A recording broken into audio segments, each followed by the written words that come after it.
Voilà, shalom à tous nos bien-aimés dans le Seigneur. Vous qui êtes ici présents et d'autres qui sont sur des réseaux sociaux. Nous vous saluons dans le précieux nom du Seigneur Jésus. En espérant que ces dimanches vous trouvent en parfaite santé, vous et vos proches. Nous allons prier avant de commencer avec notre nouveau numéro d'enseignement. Éternel Dieu d'amour et de compassion, nous te sommes reconnaissants pour tous tes bienfaits. Nous savons que la victoire qui triomphe du monde, c'est notre foi. Mais parfois, nous n'arrivons pas à triompher dans nos épreuves. Viens au secours de notre incrédulité. Ne nous soumets pas en tentation, mais augmente notre foi. Même si ça brille comment, même si ça nous met à l'aise comment, même si c'est goût, c'est merveilleux, mais si le diable est à l'intérieur, Seigneur, éloigne nos cœurs. Nous voulons finir comme ta parole déclare dans le livre de Matthieu chapitre 25 au verset 23. Bien bon et fidèle serviteur, entre dans la joie de ton maître. Purée sanctifié toujours parce que nous croyons en ta parole. Donne-nous de vivre ta victoire dans nos épreuves, dans le nom précieux de ton Fils Jésus. Amen. Gloire à Dieu pour ces dimanches dans sa présence. Ce dimanche, notre titre, c'est « Résister et triompher dans le mauvais jour ». Résister et triompher dans le mauvais jour. Je résume. Celui qui porte l'armure de Dieu n'est plus effrayé. Nous sommes plus que vainqueurs par celui qui nous a aimés dès le commencement. Portons l'armure de Dieu et utilisons-les efficacement. La parole de Dieu est vraie. Avant nous, des saints de Dieu ont résisté et triomphé. Autour de nous, des gens résistent et triomphent par ces dispositifs. Nous-mêmes aussi avons pu faire la différence par ces armes. Alors maintenant, utilisons ces armes pour résister et triompher de toutes les ruses de l'ennemi et glorifions Dieu dans nos épreuves. Lisons la Bible. Je tiens à vous rappeler, vous qui êtes ici en présentiel avec nous, que beaucoup de pasteurs, peut-être, vous avez déjà entendu dire « on ne vient pas à l'église, mais vide ». Mais moi, je ne vous dis jamais cela. Je vous rappelle seulement qu'on ne vient pas à l'église sans la Bible. Apportez vos Bibles. C'est important, il faut qu'on soit clair. Sorry? No problem. Take this one. Yeah, take this one. Il faut qu'on soit clair. Alors, lisons la Bible dans le livre de Luc, chapitre 4, versets 1 à 13. Je lis la parole du Seigneur. Jésus, rempli du Saint-Esprit, revint du Jourdain et il fut conduit par l'Esprit dans le désert, où il fut tenté par le diable pendant 40 jours. Il ne mangea rien durant ces jours-là, et après qu'ils furent écoulés, il eut faim. Le diable lui dit, « Si tu es fils de Dieu, ordonne à cette pierre qu'elle devienne du pain. » Jésus lui répondit, « Il est écrit, l'homme ne vivra pas de pain seulement. » Le diable l'ayant élevé, lui montra en un instant tout le royaume de la terre et lui dit, je te donnerai toute cette puissance et la gloire de ce royaume, car elle m'a été donnée, et je la donne à qui je veux. Si donc tu te prosternes devant moi, elle sera toute à toi. Jésus lui répondit, il est écrit, tu adoreras le Seigneur, ton Dieu, et tu le serviras lui seul.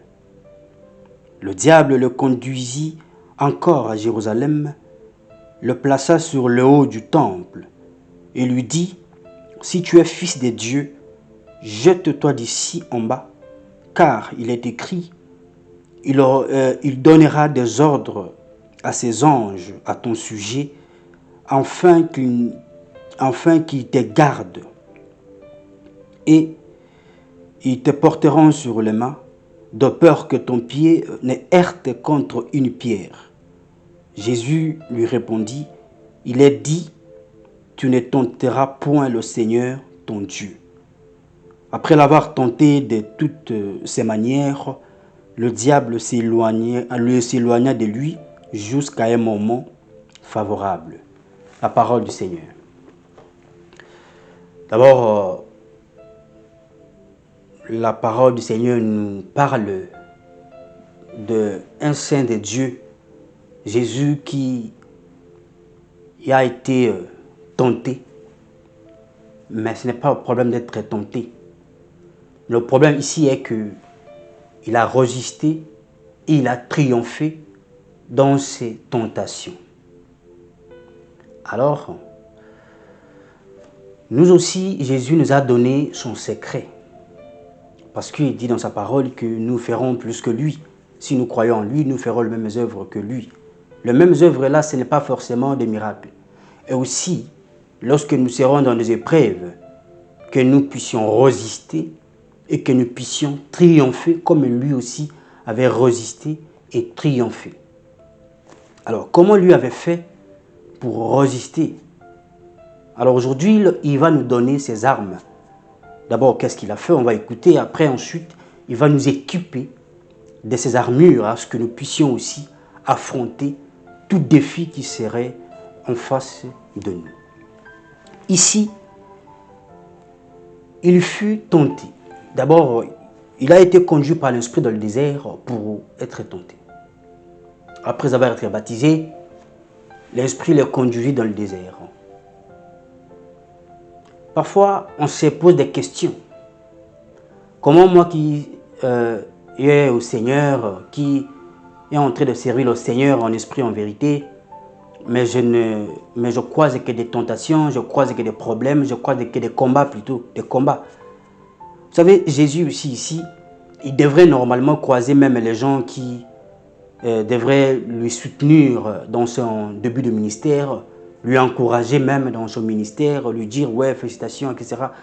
Mais il a croisé la première personne, c'est le diable, pour être tenté.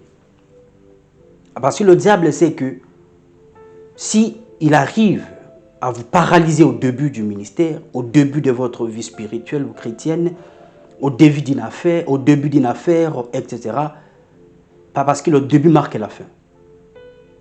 Amen. Et ici, Jésus nous donne son secret, comment il avait résisté. C'est ça que nous avons plus besoin aujourd'hui. Nous pouvons raconter, Jésus a raconté 3 tentations. Et ce sont les 3 sortes de tentations aujourd'hui qui nous créent des problèmes. Sans les savoir. Ce sont des besoins parfois naturels. Avoir faim, c'est un besoin naturel. Que vous pouvez aussi avoir faim. Moi aussi, j'ai faim. Tout le monde peut avoir faim. C'est naturel, c'est normal. Vous pouvez aussi avoir des manquements pour payer vos loyers, pour payer vos factures, qui est un besoin normal, un devoir en tant que citoyen dans ce monde. Mais attention, Jésus avait répondu comment? Face à ce qu'il a eu comme tentation, comme besoin plutôt. Qu'est-ce qu'il avait répondu? Quelle est l'armure que lui avait utilisée? Et vous aussi, comment vous réagissez quand vous arrivez dans de telles situations ou conditions de vie? À cause de manger, Jésus-Christ a été tenté. Vous aussi, beaucoup de gens ont payé le prix qu'ils ne devraient pas payer à cause de la nourriture. Non. Résister et triompher. Comme Jésus aussi avait résisté et triomphé. Il est dit dans sa parole que c'est lui qui nourrit même les herbes qui seront jetées un jour. Et pourquoi pas nous qui sommes créés à son image. Donc, nous devons être bien préparés pour affronter ce monde chrétien. On vit dans un monde où tout est rempli de tentations de l'ennemi pour nous créer des problèmes. Si nous ne sommes pas armés, si nous n'arrivons pas à porter nos armures que Dieu nous donne, nous aurons des énormes problèmes sur notre marche chrétienne et on ne va rien faire, on ne va pas triompher comme Christ avait triomphé. À cause des nourritures, Jésus a été tenté. Et dans sa parole, dans sa bouche, il avait bien répondu que l'homme ne vit pas seulement de pain. Qu'est-ce que vous répondez quand vous êtes confronté à une situation pareille? À un besoin qui est normal, à un besoin naturel. Qu'est-ce que vous répondez? Qu'est-ce que vous réagissez? Parce que attention, ça peut vous pousser à aller voler. Ça peut vous pousser à aller faire du n'importe quoi. Et pourtant, à la place de patienter le temps de Dieu, le moment de Dieu, car Dieu ne peut pas vous laisser comme ça. Il vous connaît où vous êtes. La situation auquel vous traversez aujourd'hui, il connaît. Peut-être il veut se glorifier dans cette situation qui vous arrive. Qui peut être parfois une situation normale. Amen. Pour tous nous faire comprendre, vous verrez que dans la Bible d'ailleurs, il y a quelqu'un qui a vendu même son droit d'aînesse à cause des nourritures. Genèse chapitre 25, versets 31 à 34. Je lis pour mieux nous faire comprendre. La Bible dit ceci. Jacob dit, « Vends-moi aujourd'hui ton droit d'aînesse. » Ésaü répondit, « Voici, je m'en vais mourir. À quoi me sert ce droit d'aînesse? » Et Jacob dit, « Jure-le-moi d'abord. » Il lui jura et il vendit son droit d'aînesse à Jacob. Alors Jacob donna à Ésaü du pain et du potage de lentilles. Il mangea et but, puis se leva et s'en alla. C'est ainsi qu'Ésaü méprisa le droit d'aînesse. À cause du manger, à cause des nourritures, vous pouvez vendre votre destinée. Sans le savoir. Donc, nous devons être équipés, préparés, bien porter l'armure de Dieu pour résister et triompher de toutes les ruses de l'ennemi et glorifier Dieu dans nos épreuves. N'importe quelle épreuve que vous pouvez faire face aujourd'hui, il faut être bien équipé en tant que soldat de Christ, en tant que chrétien. Car Christ avait résisté et avait aussi triomphé dans ses épreuves. Il n'était pas fini. Il dit encore, la Bible dit que le diable lui... Attendez, on va lire. Retournons toujours à Luc chapitre 4.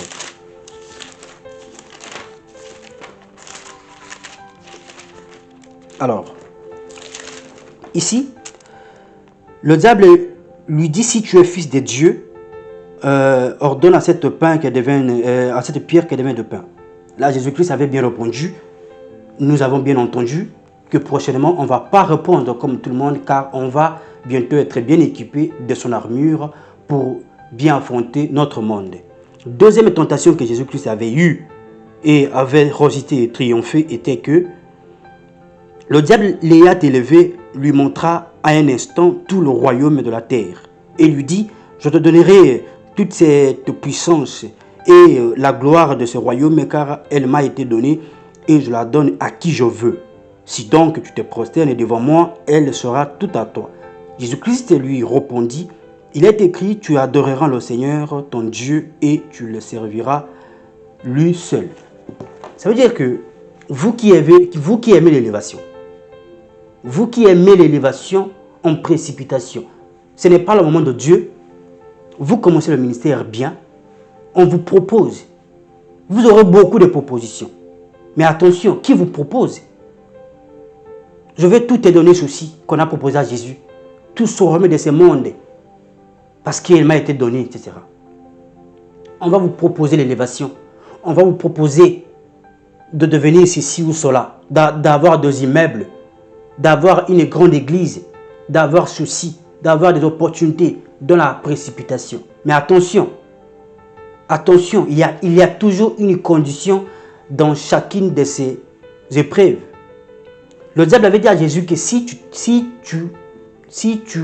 te prosternes devant moi, se prosterner devant lui ici, c'est aussi en d'autres termes. Ça veut dire que si tu l'adores, adorer le diable, vous adorez qui dans vos maisons, dans vos chansons que vous écoutez?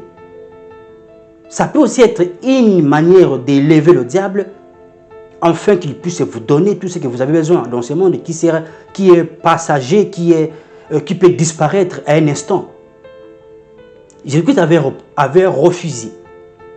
À cause de l'élévation, vous pouvez aller précipitation et tomber dans le piège du diable. Allez doucement. Le temps de Dieu est toujours meilleur. God's time is beautiful. Il est toujours meilleur son temps. Le temps de Dieu, il est toujours meilleur.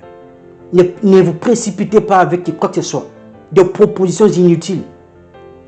Nous avons beaucoup de gens qui nous appellent pour des propositions. Parfois, on ne répond pas aux appels. Pas qu'on est méchant parce qu'on connaît que de telles propositions, Jésus-Christ avait résisté et avait triomphé. Nous aussi, nous ne sommes pas pressés. Vous aussi, ne soyez pas pressés d'accepter n'importe quoi parce que vous êtes sous la pression de quoi que ce soit. Le temps de Dieu est meilleur.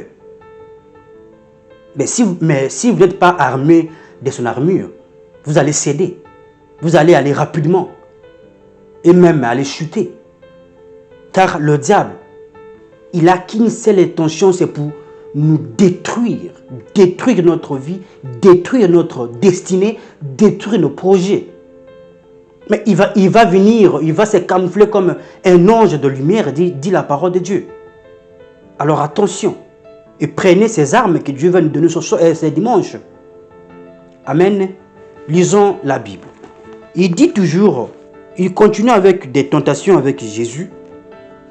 Et le diable lui conduisit encore à Jérusalem, le plaça sous le haut du temple et lui dit, si tu es fils de Dieu, jette-toi d'ici en bas, car il est écrit, il donnera des ordres à ses anges à ton sujet, afin qu'ils te gardent, et ils te porteront sur les mains, de peur que ton pied ne heurte contre une pierre.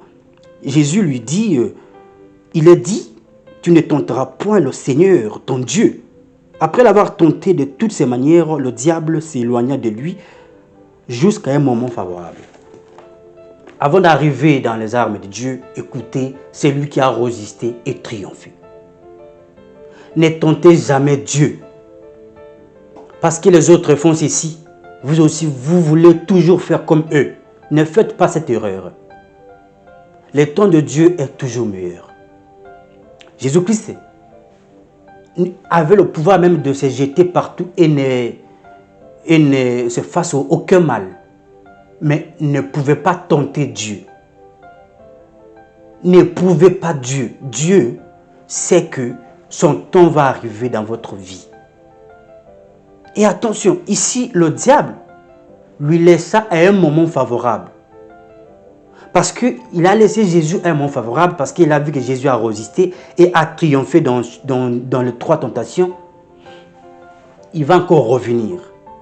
Voilà pourquoi il nous donne aujourd'hui, ce dimanche, ces armes, à ce que nous puissions nous équiper pour que nous ne puissions plus ou pas tomber dans le piège lorsqu'il va revenir pour nous. Amen. Lisons la Bible. Éphésiens chapitre 6, verset 13 à 17.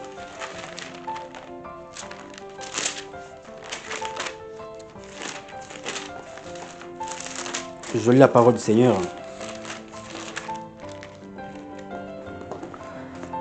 Elle lui dit, c'est pourquoi prenez toutes les armes de Dieu afin de pouvoir résister dans le mauvais jour et tenir ferme après avoir tout surmonté. Tenez donc ferme. Ayez à vos reins la vérité pour ceinture. Revêtez la cuirasse de la justice. Mettez pour chaussure à vos pieds le zèle que donne l'évangile de la paix. Prenez par-dessus tout cela le bouclier de la foi avec lequel vous pourrez éteindre tous les trains enflammés du malin. Prenez aussi le casque du salut et l'épée de l'esprit qui est la parole de Dieu, la parole du Seigneur. Nous comprenons ici l'armure que Dieu nous donne ce dimanche. La première armure ici est qu'il dit ayez à vos reins de prendre la vérité pour ceinture. La première armure, c'est la vérité. La vérité, là, l'apôtre Paul le qualifie à une ceinture. La vérité, c'est quoi? La vérité, c'est la parole de Dieu, la base, la Bible. La base, c'est ça qui est la base d'abord. C'est lui qui a cette première armure a déjà gagné le combat. Car nous allons écouter le reste de ces armures, comment toutes ces armures sont liées à la vérité qui est la première armure qu'on appelle la ceinture. Pourquoi la ceinture? Avant de détailler sur la vérité. La ceinture parce que la ceinture soutient tous ceux qui veulent tomber. Si votre pantalon est grand, si vous mettez une bonne ceinture, ça va soutenir votre pantalon. On ne verra pas votre nudité. Votre nudité spirituelle, ça ne sera jamais dévoilé si vous portez la ceinture qui est la parole de Dieu. La parole écrite. La Bible, que tout a été créé par elle.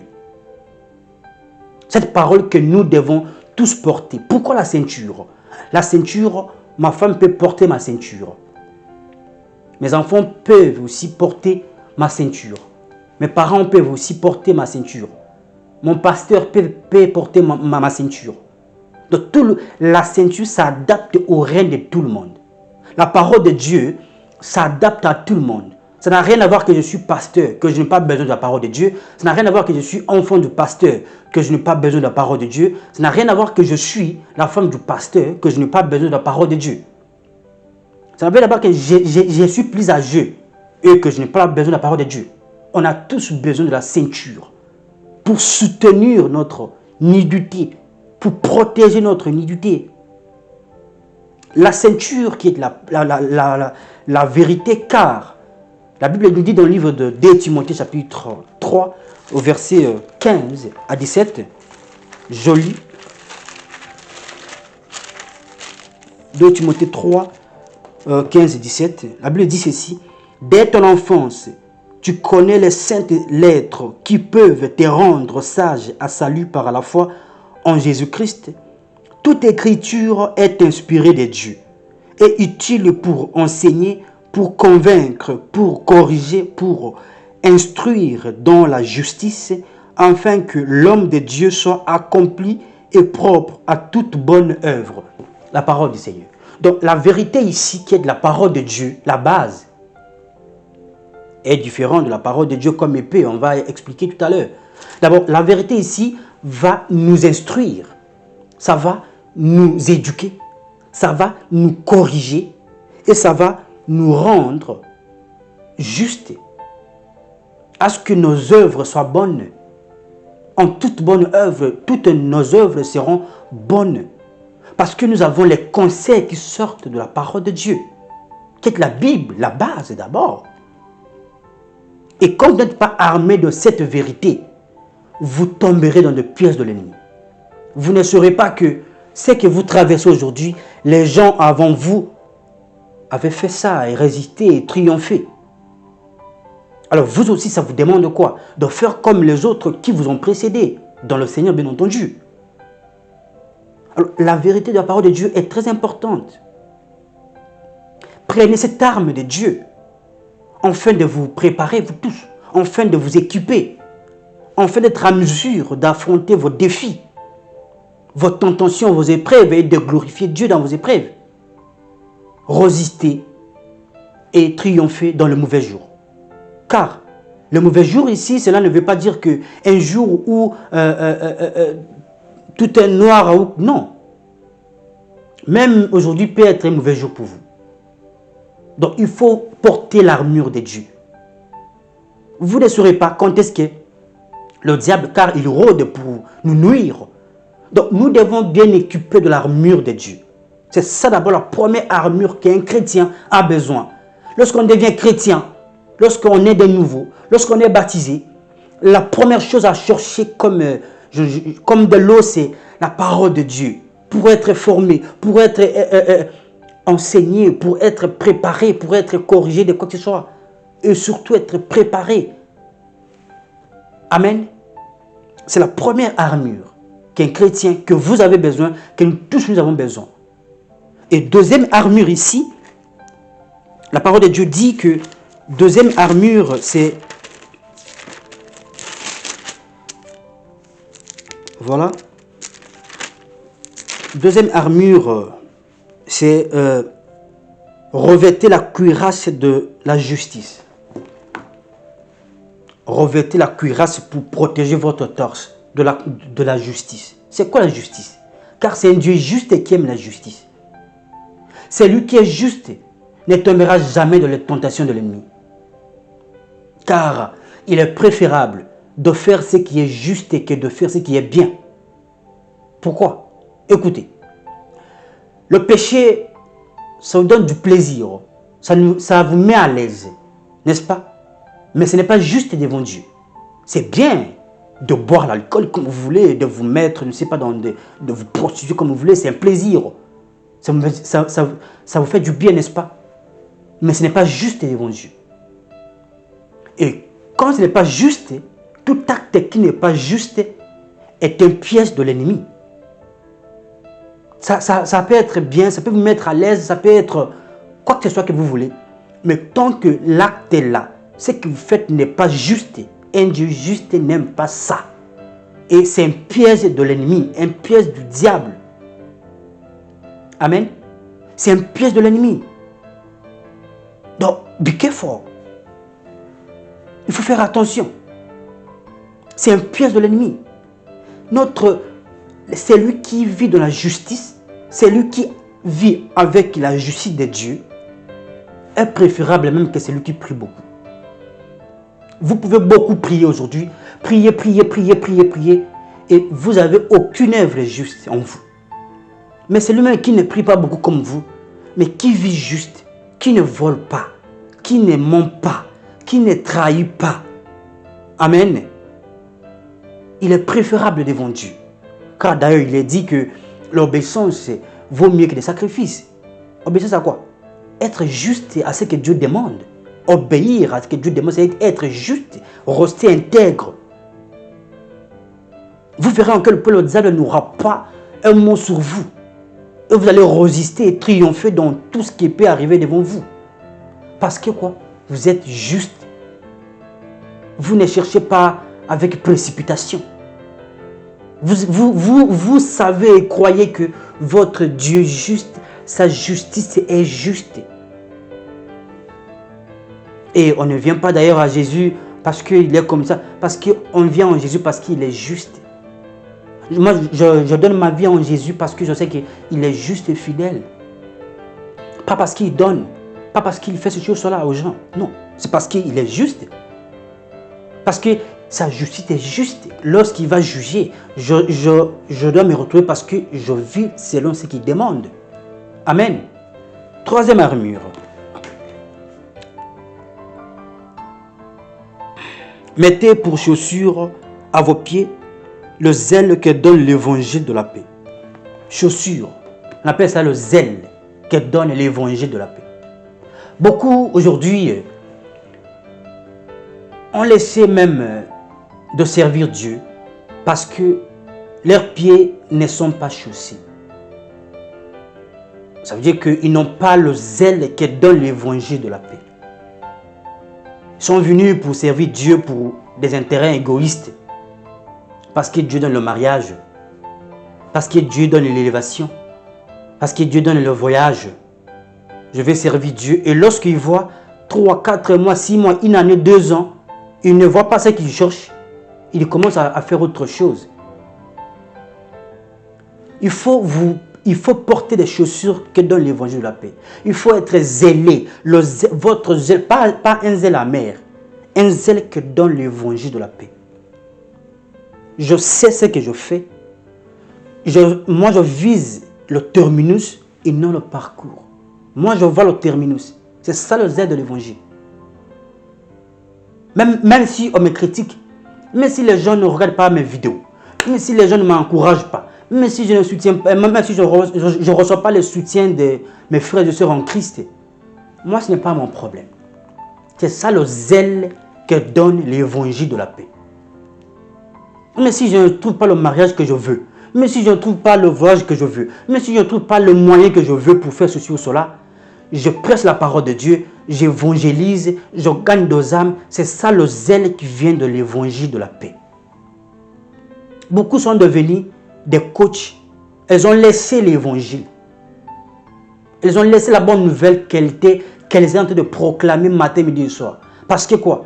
À cause des déceptions des hommes. À cause de tout ce que les hommes ont fait contre eux. Ils n'ont pas pu avoir ce qu'eux, ils entendaient des hommes, le retour des hommes. Et pourtant, nous, lorsque vous avez le zèle que donne l'évangile de la paix, vous n'entendrez rien d'un homme.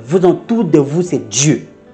Votre sponsor, Dieu. Votre pourvoyeur, Dieu. C'est lui qui fera tout pour vous, Dieu. Qu'il pleuve ou qu'il neige, Dieu. Jésus-Christ d'abord, c'est parce que c'est d'abord Jésus. Quelles que soient les critiques, quel que soit tout ce que vous pouvez raconter sur votre chemin, sur votre ministère, sur votre parcours, sur votre projet, vu que votre zèle vient de l'évangile de la paix, vous allez déterminer et continuer votre chemin et votre parcours. Au cas contraire, vous allez laisser comme les autres ont laissé. Les autres sont devenus des influenceurs sur les réseaux sociaux et pourtant ils ont commencé à servir le Seigneur. Pourquoi? Parce qu'ils ne sont pas chaussés. On marche dans un monde où est rempli d'épines, des critiques des gens, des insultes à gauche, à droite.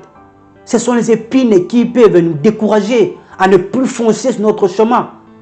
Alors, Dieu nous donne son armure ce dimanche, à ce que nous puissions porter les chaussures qui donnent l'évangile de la paix, le zèle qui donne l'évangile de la paix.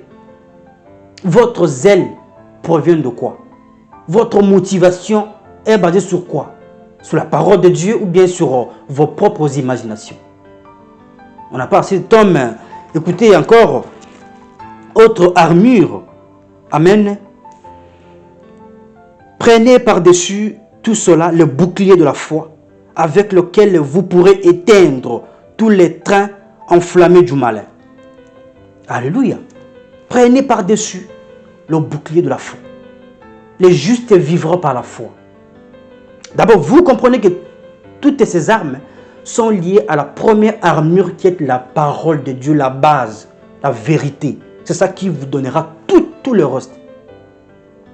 Alors, la foi, votre foi triomphe du monde. Oui. Et notre foi en question vient de la parole. Car la Bible dit que la foi vient de ce qu'on attend. Ce qu'on attend vient de la parole de Christ. Donc si nous écoutons, si nous avons la foi de la parole de Christ, qui provient des Écritures saintes, nous aurons à éteindre tous les trains enflammés du malin. Tous les découragements seront paralysés parce que nous avons une foi ferme et déterminée. Mais quand nous n'avons pas la foi en tant que chrétien, en tant que ministre de Dieu, on va se décourager. On va abandonner l'œuvre de Dieu et on va commencer à faire autre chose. Alors en ce dimanche, il nous dit de porter son arme, et de porter son armure à ce que nous puissions résister et triompher de toutes les ruses de l'ennemi et glorifier le nom de Dieu dans toutes nos épreuves. Amen. Dans toutes nos épreuves. Votre foi, la foi, faites tout avec la foi. La foi n'échoue pas. Une foi authentique n'échoue jamais. La foi authentique, c'est que Dieu connaît où je suis, quel que soit tout ce qui m'arrive. Je fonce. C'est ça, porter l'armure de Dieu. Je réponds même au diable que oui, l'homme ne vit pas seulement du pain. Non, je réponds carrément. Mais si j'ai faim, comment? Je sais que avant même qu'il soit trop tard, il pourvoira à mon sujet. Je crois fermement. Je ne cède à rien du tout. Je sais que je suis sur le bon chemin. Mais tout c'est par la foi. Parce que le juste vivra par la foi. Et Dieu va glorifier celui qui vit par la foi. Il va glorifier son nom en celui qui vit par la foi. En celui qui fait les œuvres par la foi. Vous voulez triompher dans ce monde? Vous voulez triompher dans votre couple, dans votre ministère, dans votre projet? Portez l'armure de Dieu. Portez l'armure de Dieu. Amen. La Bible dit, écoutez, autre armure de Dieu. Prenez aussi le casque du salut et l'épée de l'esprit. Le casque du salut d'abord. Avant d'arriver sur l'épée de l'esprit. Le casque du salut ici, c'est quoi? Parce que nous devons protéger notre tête. Notre tête doit être protégée. Comment? Parce que le casque est toujours mis dans notre tête. Pourquoi? Parce que toutes sortes de pensées négatives vont frapper à notre cerveau. Et le diable va commencer à venir, on a dit la fois passée qu'il va commencer à attaquer vos 5 sens. Votre ouïe, votre odorant, votre goûter, votre toucher et votre vue. Pour vous décourager. Pour vous empêcher de ne plus faire ce que vous devriez faire, ce qui était juste.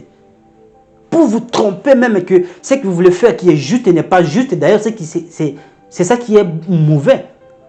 Alors, portez le casque du salut. Pour protéger vos pensées. N'importe quelle pensée ne peuvent pas pénétrer votre cerveau. Parce que votre tête est bien protégée par le casque du salut. Vous laissez votre tête ouverte pour que n'importe qui puisse vous appeler, pour vous informer de n'importe quoi. Vous voulez vous informer sur les réseaux sociaux. Vous voulez vous informer sur les gens qui sont envoyés pour vous détruire. Mais ils vont vous informer négativement à ce que vous puissiez faire de mauvais choix. Parce que ce sont les envoyés du diable. Alors il faut bien vous protéger. Prenez l'armure de Dieu pour protéger votre tête, vos pensées, avec tout ce qui est pur. Comme il nous dit Philippiens chapitre 4, verset 8. Avec tout ce qui est pur, tout ce qui est bon, tout ce qui est honorable, tout ce qui est vertueux, tout ce qui est digne de louange et d'approbation. Qu'est-ce que vous laissez à vos pensées? Il ne faut pas commencer à communiquer avec votre oncle diable. Le bon Dieu est là pour communiquer avec vos pensées.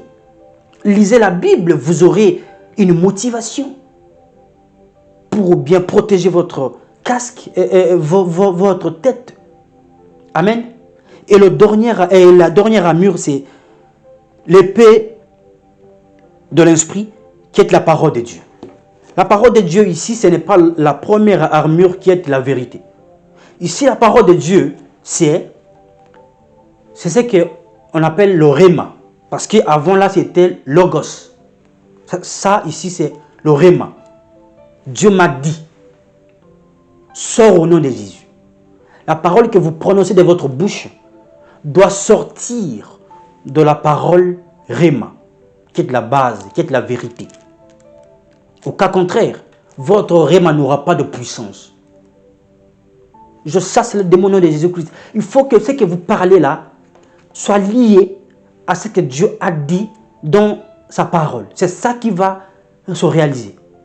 Car ça aura une puissance. Un exemple c'est typique est que un soldat, un combattant, lorsqu'il marche en guerre, il a toujours porté une ceinture ici. Et vous remarquez que son épée est toujours sous sa ceinture. Il sort l'épée, il frappe et il remet l'épée dans la ceinture. Alors vous aussi, il ne faut pas ramasser n'importe quelle parole pour parler au diable. Parlez-lui avec ce qui est écrit dans la parole de Dieu. Jésus-Christ avait utilisé la parole épée pour résister dans ses tentations, pour triompher dans ses tentations. Il est aussi écrit. Amen. Le diable dit ceci, il dit il est écrit. Il est écrit où? Dans la parole de Dieu, dans la vérité de Dieu. Si le diable avait fui, c'est parce que Jésus-Christ avait utilisé son épée qui était liée à la parole de Dieu. Il sortait son épée dans la vérité de la parole de Dieu. Alors vous aussi, si vous voulez résister et triompher comme Jésus, en ce dimanche, il vous dit que votre épée soit toujours liée à la parole de Dieu. Dieu a dit que je serai la tête et non la queue. Vous rappelez au diable comme ça car il connaît les Écritures aussi. Dieu a dit que si je lis sa parole matin, midi et soir et je mets en pratique tout ce qui est écrit à l'intérieur, je réussirai, je n'échouerai pas. J'aurai du succès dans mes entreprises, je n'échouerai pas. Le diable sait et il a peur, il va vous fuir et il va vous laisser tranquille. Mais si vous voulez seulement aller avec des blabla, avec des gens avec les choses qu'on vous enseigne, là, je ne sais pas où est-ce qu'il ramasse ça. Oh, combat comme papa, vous allez échouer. Jésus-Christ n'avait pas fait de jeûne et prière pour chasser le démon. Avec la parole qui sortait de sa bouche, tout en reliant sa parole avec ce qui a été écrit dans la parole de Dieu. Prenez l'épée de la parole de Dieu pour résister et triompher dans le mauvais jour. C'est votre frère, Pasteur Racheté, et on se retrouve dimanche prochain pour la suite de notre numéro. Merci.